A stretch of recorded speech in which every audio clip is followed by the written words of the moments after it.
Muy buenas tardes, querida audiencia. Somos estudiantes de la Universidad Antonio Nariño, sede Neiva, de la Facultad de Ingeniería Mecánica. Quien les habla, Junior Trujillo, y mi compañero, Yerfan Trujillo. Para el día de hoy le traemos una gran exposición sobre procesos de unión en manufactura, todo enfocado a la ingeniería mecánica. Entonces, inicialmente vamos a empezar a definir qué son los procesos de unión. No son más que un conjunto de operaciones realizadas con la finalidad de ensamblar dos o más piezas terminadas. Claro está, y cabe aclarar que cuando estamos hablando de un proceso de ensamble debe de ser de dos o más piezas. No podríamos hablar de un proceso de ensamble con una sola pieza. Todo el objetivo que tenemos dentro de este proceso es darle un valor agregado, formar una pieza más compleja y hacer cada día más un producto mejorado que sale a competir dentro de un mercado que cada día es más exigente, que tiene que enfrentarse a grandes complejidades dentro de la globalización que tenemos actualmente. Bueno, hemos plasmado un mapa mental donde nos indica la clasificación de manera general de los procesos de unión. Los procesos de unión se clasifican en dos partes muy importantes y principales, que son rígidas y procesos de unión móviles.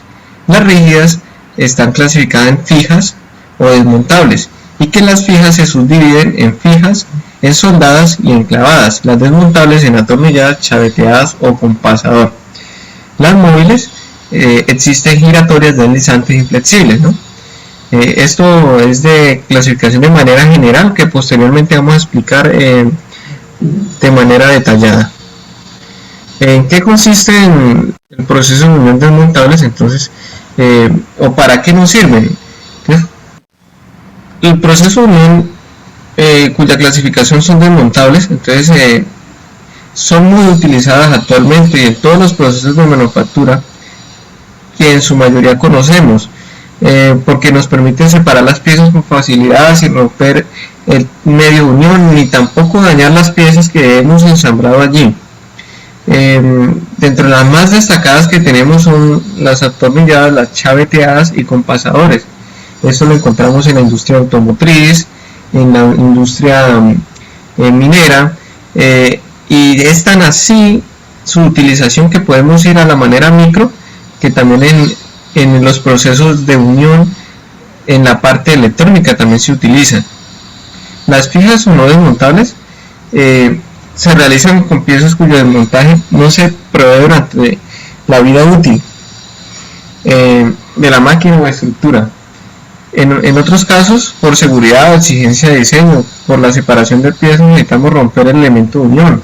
En muchos casos, deteriorar algunas de las piezas. Destacan el roblonado, el remache tubular y los diferentes tipos de soldadura. Para estos casos tenemos algo muy claro, es el proceso de unión fija, no desmontable por roblonado, que es de la manera en que construyen los puentes, construyen torres de izaje para comunicaciones, para petróleos y para muchos procesos de diseño que se tienen actualmente. Otra manera de clasificar, de ver más claramente los tipos de uniones es por el material, el tipo de unión. Tenemos para metales desmontables, entonces tenemos elementos roscados, tenemos pasadores, chavetas, ejes estriados y guías.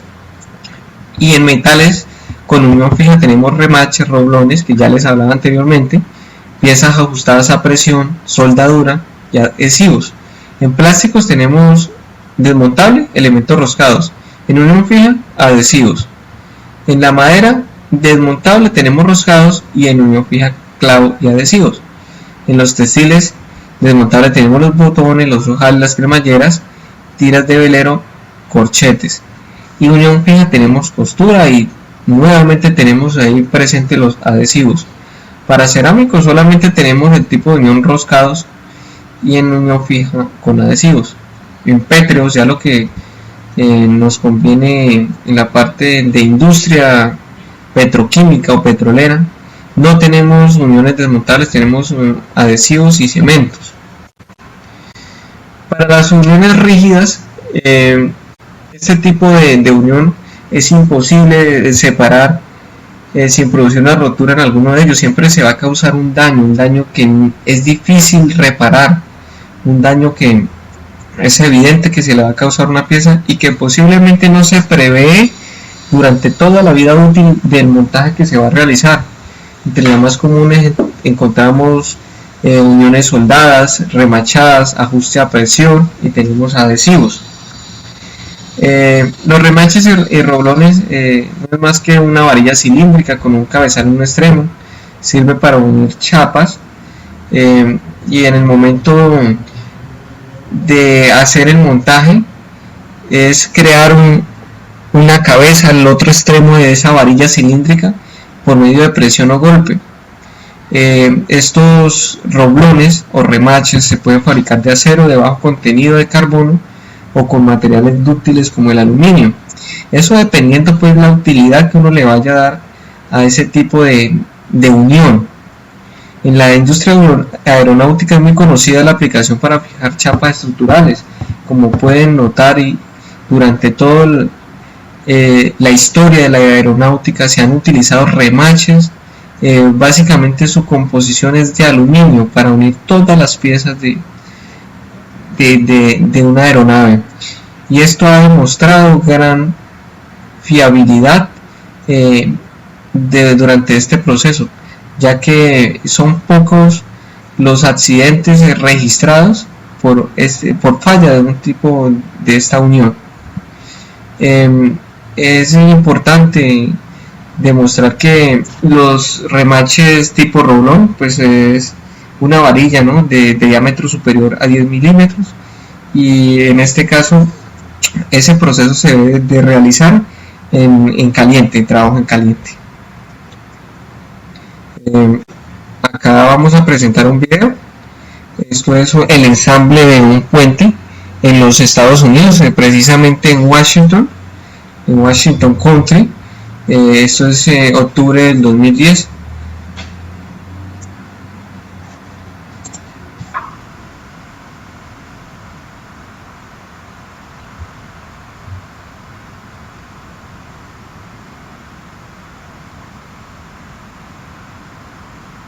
Ahí es evidente mirar cómo los operarios están haciendo un proceso de unión de las chapas de este puente. Es un trabajo en caliente, tienen que elevar la temperatura de los roblones al rojo vivo para poder crear una cabeza al otro extremo de esa varilla.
Esto es un trabajo muy dispendioso, ya que por cada unión deben de hacer el mismo proceso cada vez que se vaya a colocar un roblón, pero se hace así ya por la gran fiabilidad que ha demostrado este tipo de unión.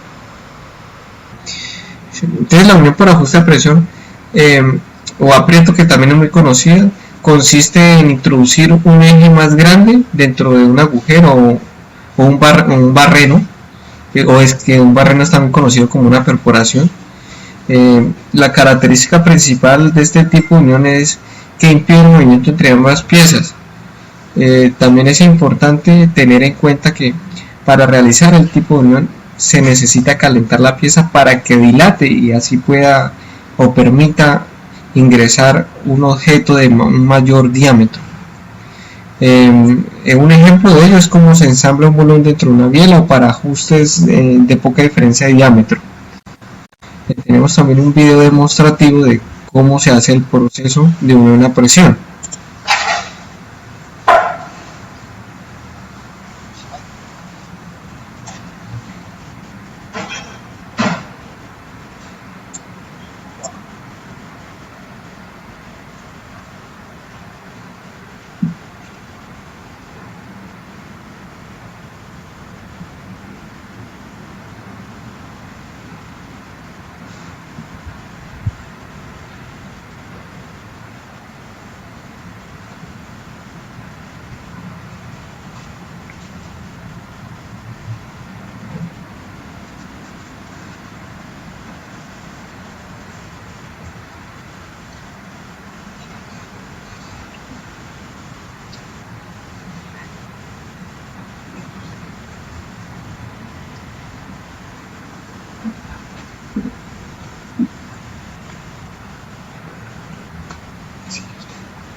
Bueno, ahí quedó demostrado cómo se hace este tipo de unión, que fue necesario dilatar la pieza para que hubiera podido realizarse este proceso. Posteriormente vamos a dar paso al proceso de unión por soldaduras, que es una subdivisión de las uniones fijas. Les va a hablar el compañero Yerfan Trujillo, le cedo la palabra. Buen día, audiencia. El proceso de unión por soldadura es un proceso de unión entre metales por la acción de calor, con o sin aportación de material metálico nuevo. Las normas que rigen esos procesos de soldadura son la ASTM, las normas ISO, norma AWS, norma SMAW, la norma API, la norma ANSI, entre otras. Los procesos de soldadura tenemos el TIG, el Tungsten Inner Gas, que este se realiza a través de un electrodo de tungsteno. Tenemos el Metal Inner Gas, el Metal Active Gas, el Shielded Metal Arc Welding, el Plasma Arc Welding, Submerged Arc Welding, Arco Aire. Tenemos la soldadura subacuática, que esta se desarrolla en las profundidades del mar, y soldadura por punto. Podemos distinguir del método de unión por soldadura la soldadura homogénea y la soldadura heterogénea. En la soldadura homogénea podemos encontrar dos tipos. Tenemos la soldadura oxiacetilénica y tenemos la soldadura eléctrica por resistencia. La soldadura oxiacetilénica la podemos utilizar o tiene gran aplicación en la unión de chapas finas. La soldadura eléctrica por resistencia la podemos utilizar en la unión de chapas en las carrocerías de automóviles. Entre las soldaduras heterogéneas podemos distinguir tres tipos. Tenemos la soldadura blanda, la soldadura fuerte y la unión por arco fuerte o voltaico. En la soldadura blanca la podemos utilizar o podemos hacer uso de esta en la unión de componentes electrónicos a circuitos impresos. La soldadura fuerte tiene aplicación en piezas y varillas de pequeño espesor y diámetro. La unión por arco eléctrico voltaico tiene aplicación en la unión de perfiles metálicos en la construcción. En la siguiente imagen tenemos el método de unión de soldadura blanda, que en la siguiente imagen representa el método de unión por soldadura blanda. Aquí se están uniendo tubería de cobre mediante el uso del estaño. La unión que podemos encontrar es las uniones clavadas. Las uniones clavadas las podemos encontrar en estructuras hechas de madera, tableros, y estas estructuras requieren conservar y adquirir una buena resistencia mecánica. En las uniones clavadas podemos encontrar puntillas, clavos o remaches. Las uniones desmontables son los elementos roscados por excelencia, que son los tornillos y tuercas, cuya utilización es muy común en todo tipo de máquinas y mecanismos. Los tornillos y tuercas representan una gran variedad de formas y tamaños. Esta imagen representa algunas de la forma de la cabeza de los tornillos más usuales. Tenemos el tornillo de cabeza hexagonal, de cabeza cilíndrica, de cabeza redonda, de cabeza cilíndrica con hexágono interior, con cabeza redonda o esférica, avellinada con ranura. Tenemos el tornillo de cabeza avellanada con ranura en cruz, o el tornillo con cabeza coba de cebo. Las uniones por chavetas son uniones desmontables, utilizadas en su gran mayoría en elementos de movimiento rotativo. Sirven para la fijación de una pieza de una máquina sobre un eje cuando la pieza de la máquina no se debe desplazar. Estas se instalan en ranuras de ajuste exacto. Las uniones móviles giratorias son partes de piezas complejas o conjuntos destinados a impedir unos movimientos y favorecer otros, dispositivos mecánicos de tracción o elevación. En la imagen se puede representar una junta cardánica que se puede utilizar para transmitir grandes potencias. Bueno, gran audiencia, se ha querido explicar de la mejor manera. Queremos agradecerle por su paciencia, por su atención prestada. Esperamos que esto les haya servido de gran ayuda. Muchas gracias, buen día.